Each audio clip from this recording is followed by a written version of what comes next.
Okay, here we go. We have something very different for Vlad TV today.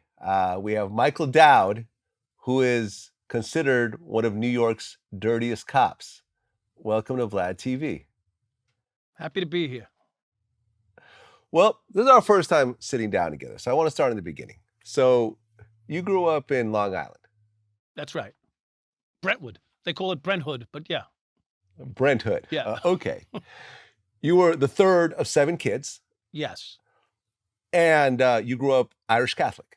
Irish Catholic. My father was a New York City firefighter. He was one of 8. So, we have a long tradition of lots of kids and, 9-month, what do you call it? Irish twins. A lot of Irish twins in the family. Okay. Irish twins. Yeah. Okay.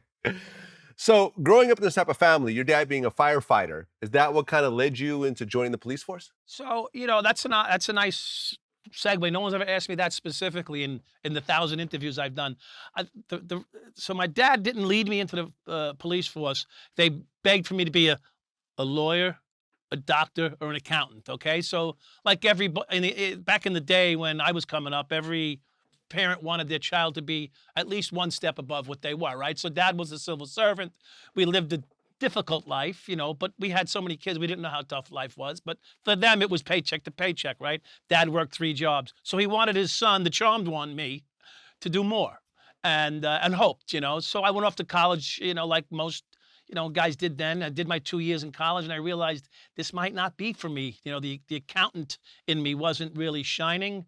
I didn't find the excitement in accounting. So then I took the police test. And at the suggestion of my parents, as a backup, take the police, the fire, sanitation, in case your career takes a different path.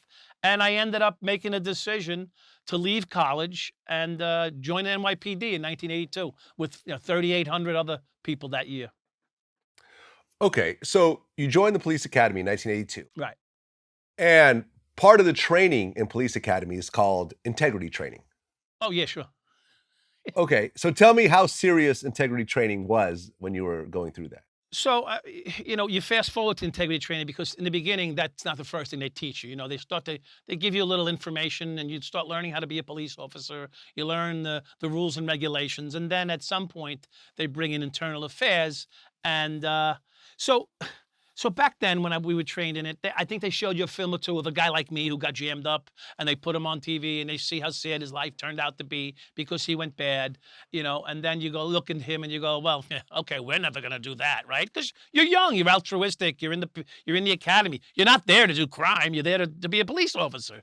And then a guy comes in and speaks to you. So there may be a few days of this, but when I say a few days, like an hour here, an hour there, an hour there, and then basically the last guy walks out of the room, and the instructor turned around. I think his name was Dick Lay, right? That was his name, Dick Lay, a big Dick Lay, they called him, right? Anyway, and he was a hero cop back then in the 2-8 precinct in Harlem.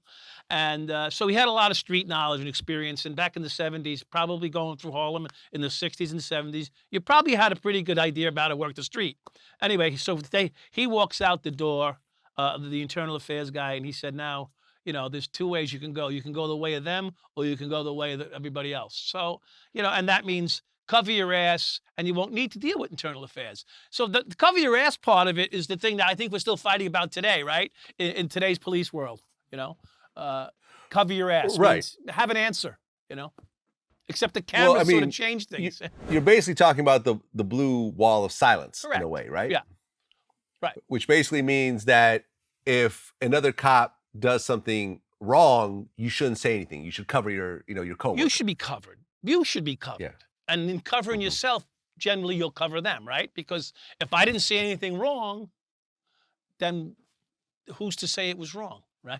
Not the guy who did it, right? So yeah, you could call it the blue wall of silence. You can call it conveniently forgetting. Like how many times does someone take the stand and say, "I don't recall"? Right? We've seen congressional hearings where you've had all these big shots take a stand and say, "I don't recall. I didn't see it that way." So you learn how to testify or lie, right? So.